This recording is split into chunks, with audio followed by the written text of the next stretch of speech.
Welcome to Brainstorming. I'm Anna Tizard, award-winning dreampunk and deeply weird fantasy author, and yes, that's me and my fiction that's deeply weird.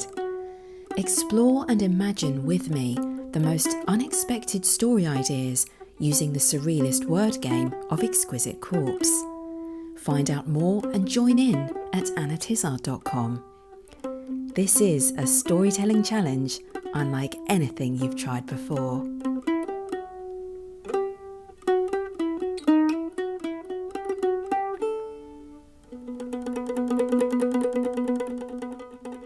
Hello, imaginative people. I'm Anna Tizard, and this is episode 110 of Brainstorming.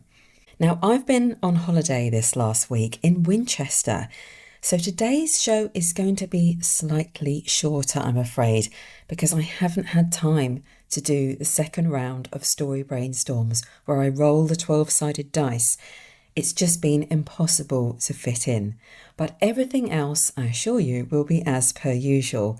3 bizarre rounds of Exquisite Corpse, in which some curious story ideas will emerge, some amazing short fiction from my listeners, and some publishing opportunities for you.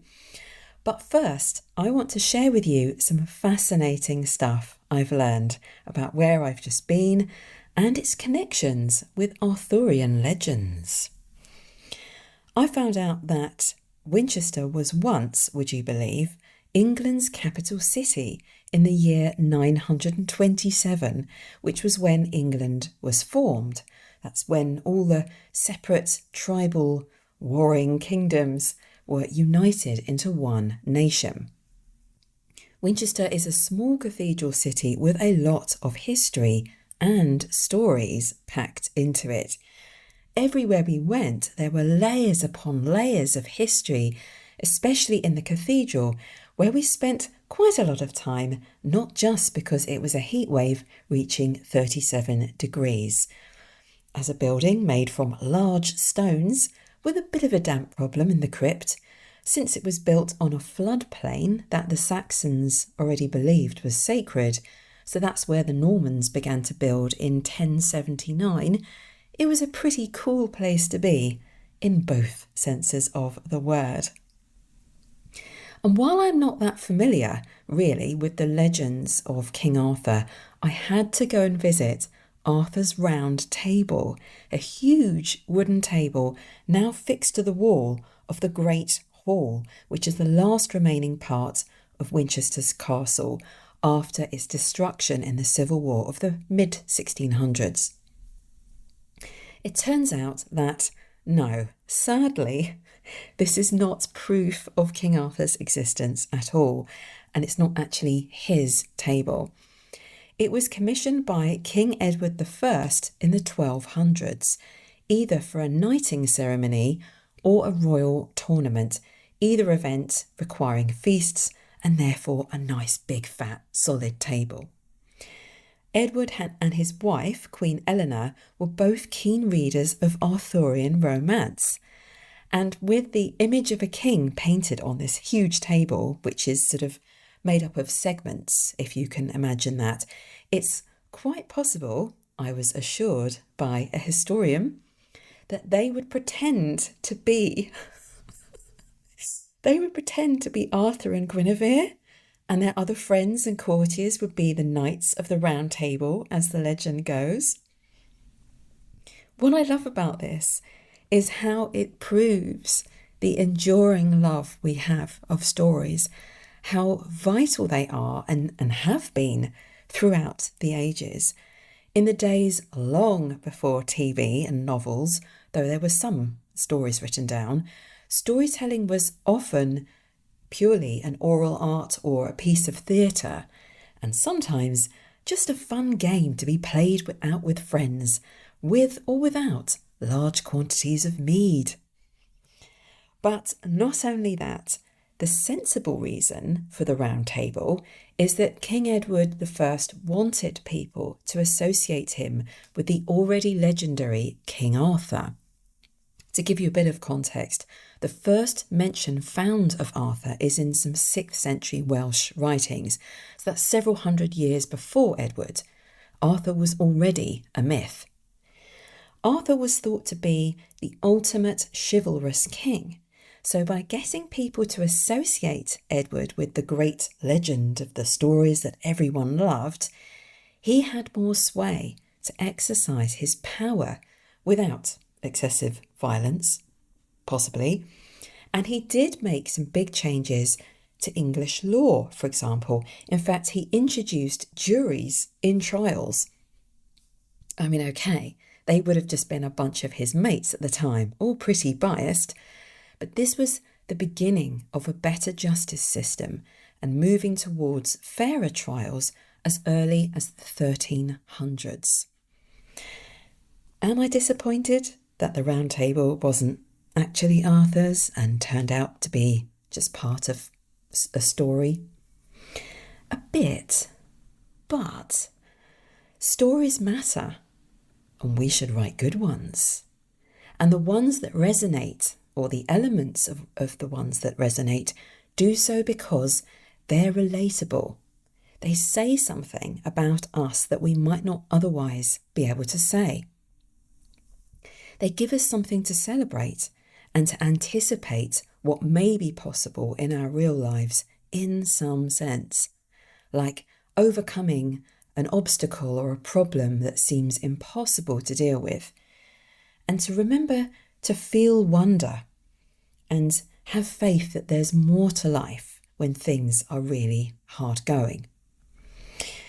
And that's kind of what I took from it, other than just the general thrill that the King Arthur story is so old and just so beloved for such a long time. Now, next time, which will be the 111th or 111st episode for those Tolkien fans, I will talk a bit about the dragons I saw in Winchester, because there were quite a lot of them, I have to say.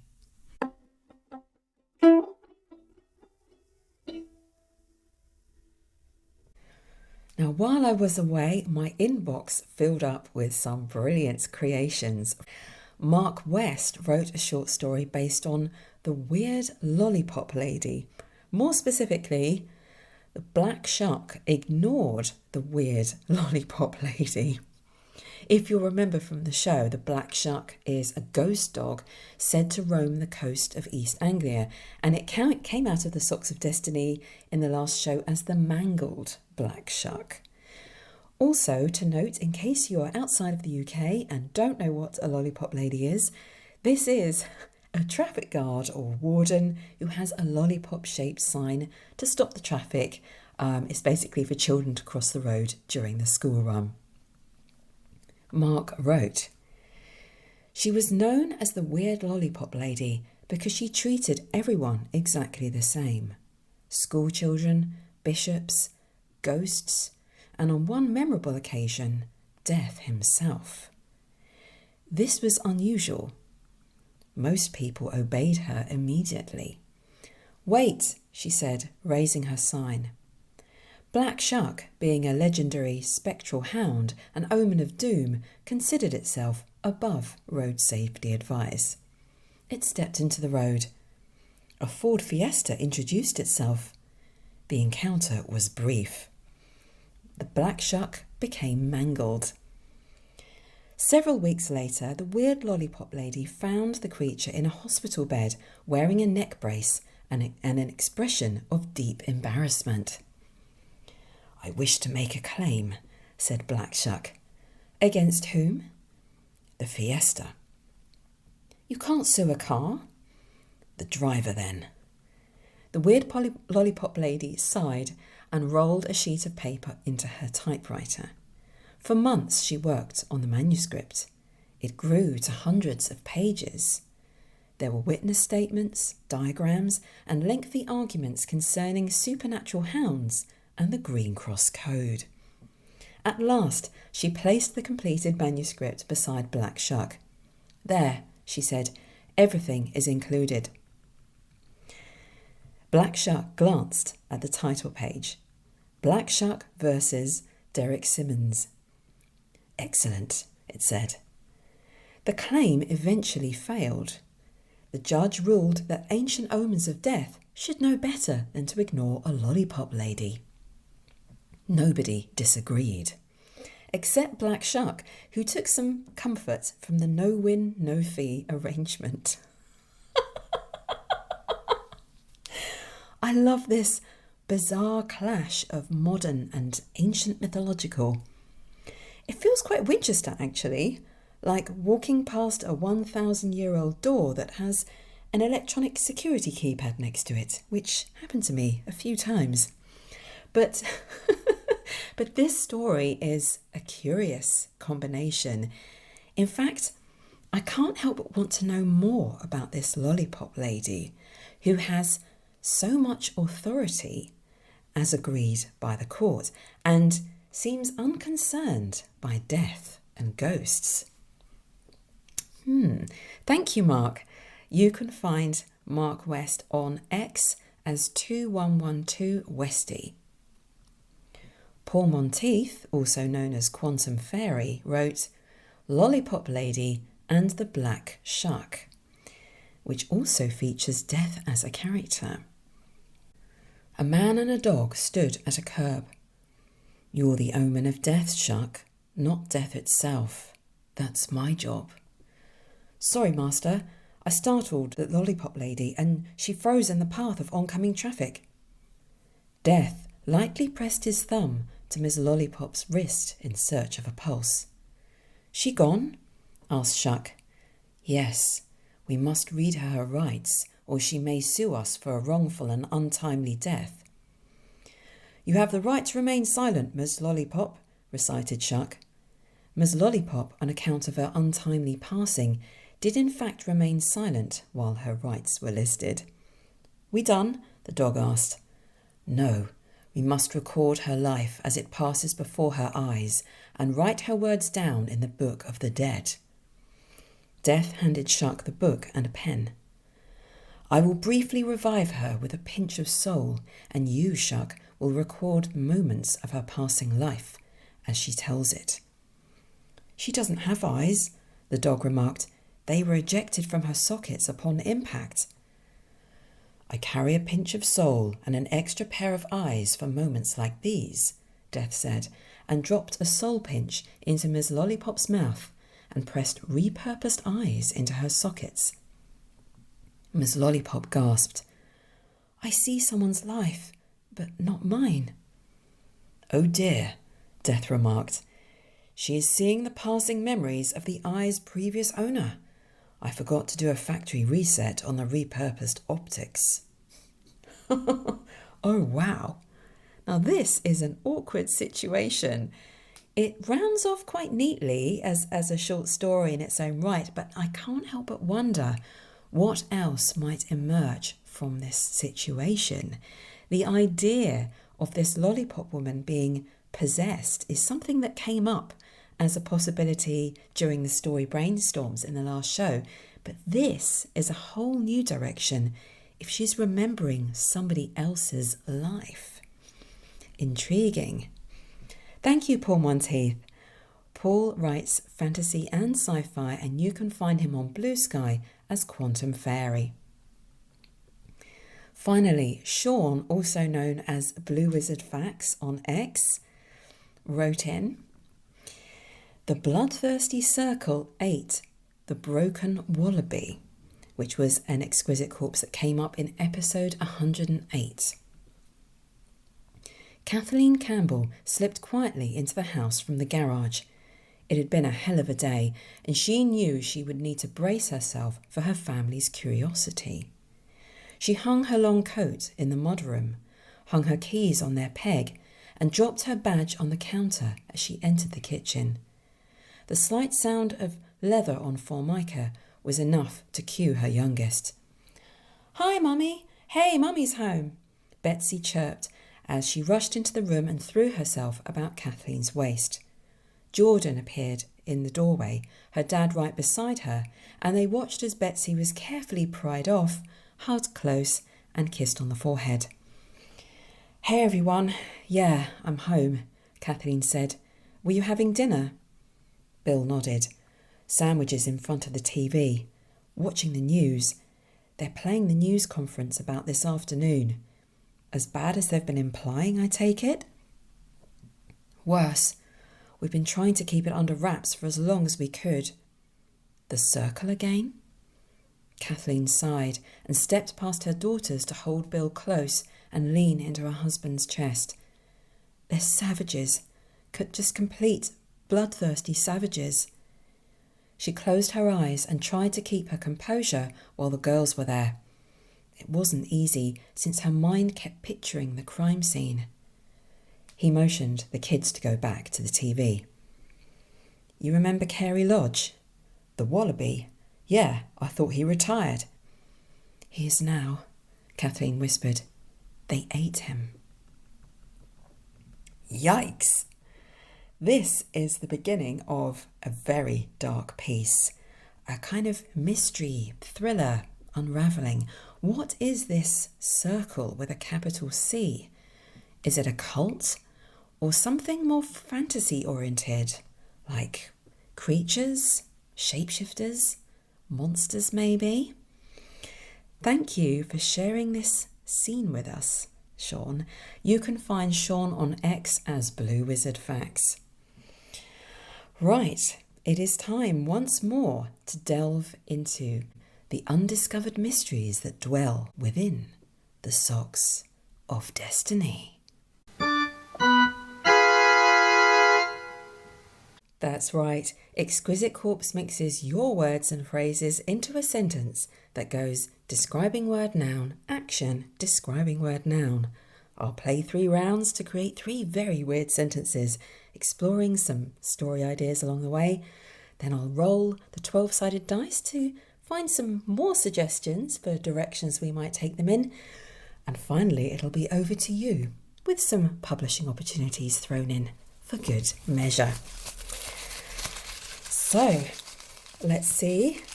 What is our first word? This is from Alessandro Bozzo. Jingling. Okay, what or who was jingling and why? Next word is from VJ Wild. Dog groomer. A jingling dog groomer?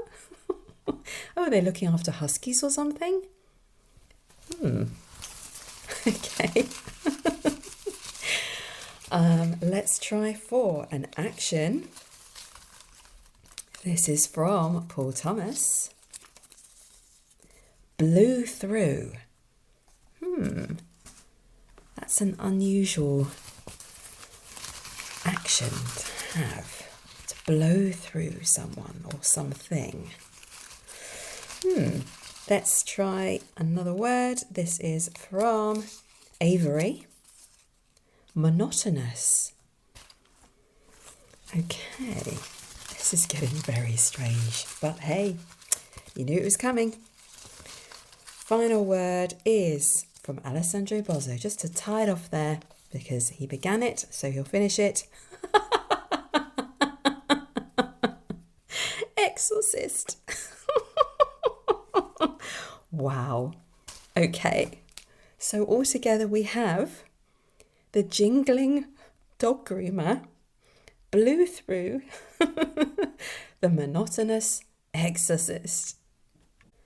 Monotonous exorcist is blowing my mind right now.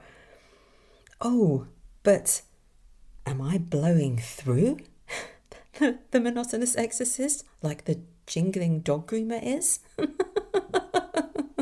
Okay, hang on a second. Before we just get completely lost and tangled up in this utterly bizarre sentence, let's try and break it down. The monotonous exorcist, are they monotonous because of some kind of chanting that's going on? Or they've exorcised so many demons out of people, it's become dull to them. And that's reflected in their voice as they do it. Or they think that a monotonous tone helps encourage the demon out of someone. It bores them into submission or something. I don't know. Or sounds more serious. So what if the jingling dog groomer is jingling because they are possessed by a dog that had a bell? This is bizarre. This is extraordinary because in the last show we had someone being possessed by a dog ghost. What are the chances that this will come up again so soon? Could you connect up the stories at all? I mean, the previous one was about the weird lollipop woman being possessed by this black shuck who'd been murdered, and so it was all about getting his story out and sort of understood by someone living. But now this exquisite corpse implies another character, a dog groomer, who's been possessed by another dog, one that jingles. More possessions? Is the black shuck in the lollipop lady just the beginning of a whole wave of dog demons or ghosts possessing people in East Anglia? As it was, as that was, yeah, I mean, I'm laughing, but this is extremely dark. This exorcist is getting busy.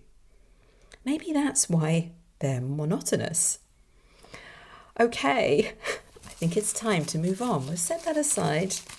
You know, something may come of it.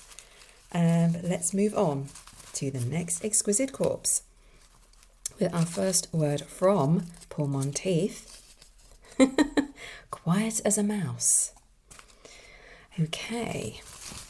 Who or what was quiet as a mouse?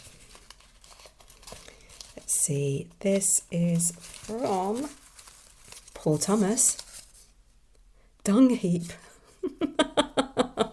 Well, dung heaps aren't generally noisy, but there must be a special reason then why its silence or quietness is significant. So that'll be something to think about.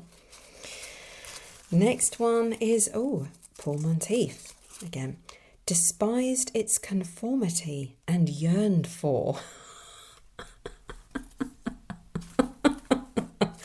This is a very complex dung heap, people. In fact, we're going to have to move away from taking this literally because clearly the dung heap is more than just a dung heap. Okay. Next word is from Paul Benfield. Sunburned. Okay. So this is all it's all getting rather odd. Final word is from Sean, also known as Blue Wizard Facts on X. Princess. Oh my goodness, so all together we have the quiet as a mouse, dung heap, despised its conformity and yearned for the sunburned princess. Okay, never fear, something will come of this. I can feel it, but I think it may at this point be trapped inside my teapot because I definitely need some green tea. Before we take this any further, let's give that a stir. Right.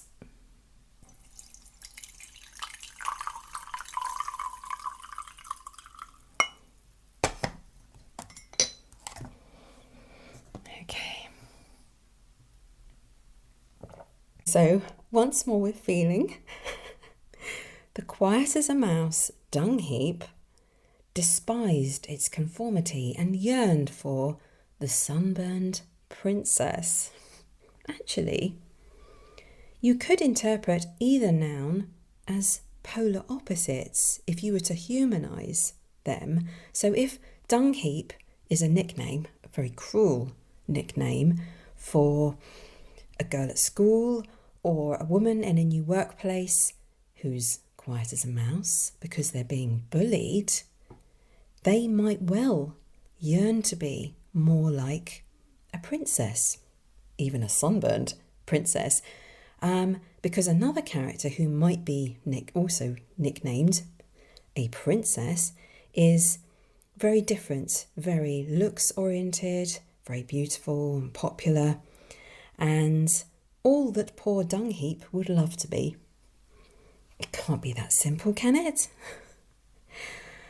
Let me just have another look. So the quiet as a mouse, Dung Heap, despised their conformity and yearned for the sunburned princess. Well, it kind of makes more sense now as a basic setup, but let's add something fantastical and maybe monstrous to make it more interesting. So at first I was thinking that the so-called princess character, the beautiful one, might be the monstrous one, but actually, what if there's no bullying going on and the so-called Dung Heap character thinks of herself that way because she used to be called that at school? From one time, she had an unfortunate accident on a farm school trip and slipped on a cow dung or something like that. But nowadays, all grown up, she seems confident, she seems together, she's new in this office and admires one of her co-workers who's very beautiful, perfect even. Dung Heap is quiet as a mouse because she's stalking this co-worker, spying on her. But maybe this Dung Heap person turns out to be not quite human. Or she finds out that the beautiful one was one of the girls who teased her at school and left her thinking of herself as Dung Heap. But you've got to throw in something fantastical there. If you want me to read it, yeah, definitely. There's a challenge. Right. Okay, so first word of our final Exquisite Corpse is from Paul Monteith. Buzzing. Okay. Let's see. This is from Alessandro Bozzo. Jack in the Box. Oh, why would that be buzzing? Let's find an action. Oops, I've just thrown one on the floor, but here we go. I'll take this one instead. This is from Paul Benfield. Shed their skin to reveal. Oh, we have a Jack in the Box with skin. Wow. Oh, that's so creepy. I'm seeing it now in my head. Okay, next we have from Sean, also known as Blue Wizard Facts, dripping. Ooh, so neither of our describing words are actually adjectives.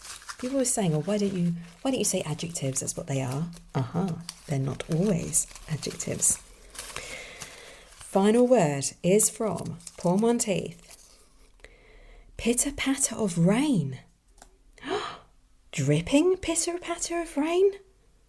What are the chances? Okay, altogether we have the buzzing Jack in the Box shed their skin to reveal the dripping pitter-patter of rain. This is possibly the most surreal out of the three because we have a mechanical toy on the one hand that even buzzes, but then it turns out to have skin, which it sheds like a snake. But what it reveals is not flesh and bone, but kind of a setting. That's what it feels like to me. The pitter-patter of rain seems like a place. It's in my mind, it's like a place.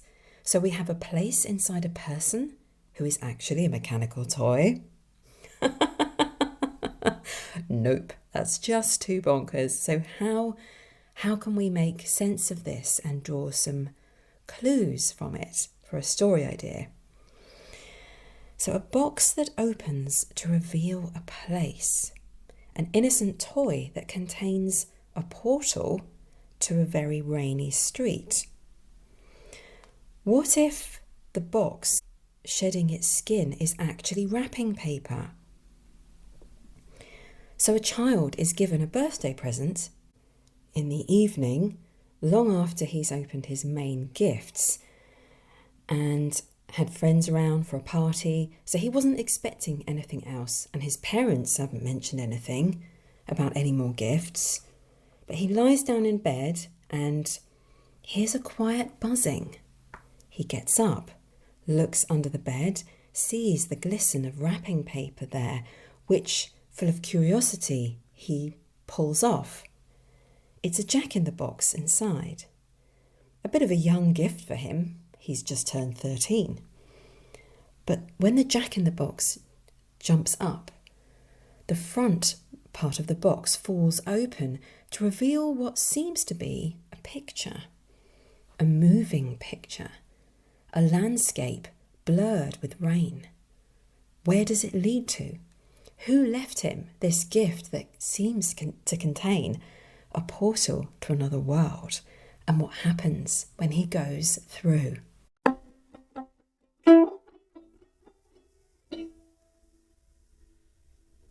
Right, so now we move straight on to some opportunities to get your stories out there.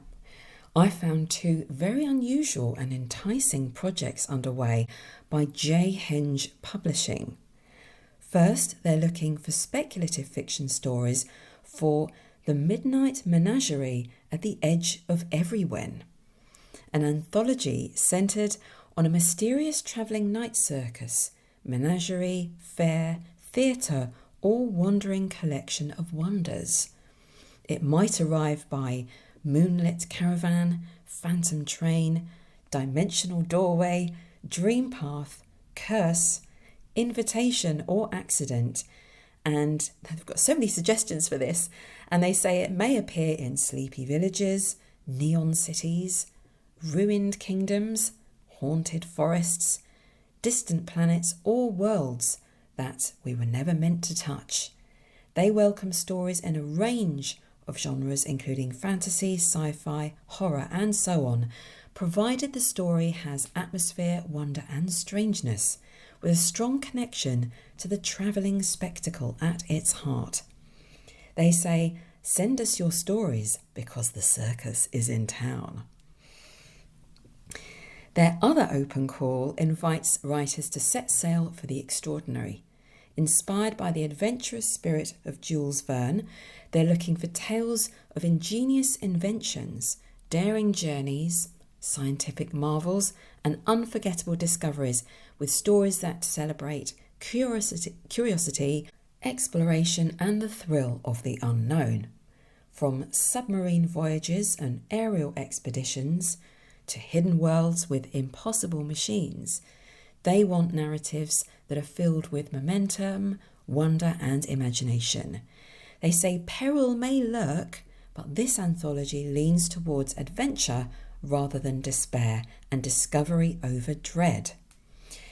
So maybe a bit of whimsy there, and it sounds like you can get pretty weird. For both anthologies, they pay $5 per 1,000 words, and they'll accept anything from flash fiction length right up to 12,000 words. These submission windows are open until filled. For more information on both callouts, go to jhenge.com. So that's just J-A-Y, Henge, Henge.com. As you know, I know nothing about jhenge.com other than what I found on in the wilds of the internet. So please always just run a check. Just Google whoever you want to publish with and find out a bit more about them. Check the terms and conditions of publishing and then submit. Right, I hope that's enough to get your creative juices flowing, and don't forget to come back for dragon-related things in the 11th episode. Until next time, go forth and be inspired. I hope you enjoyed today's Brainstorming. You can find out more about Exquisite Corpse and my series, The Book of Exquisite Corpse, at annatizard.com. Subscribe to my e-newsletter and you'll get Volume 1 for free. And while you're there, why not submit a few words to the Socks of Destiny on my play page? You may inspire me or inspire yourself to write a unique new story. See you next time.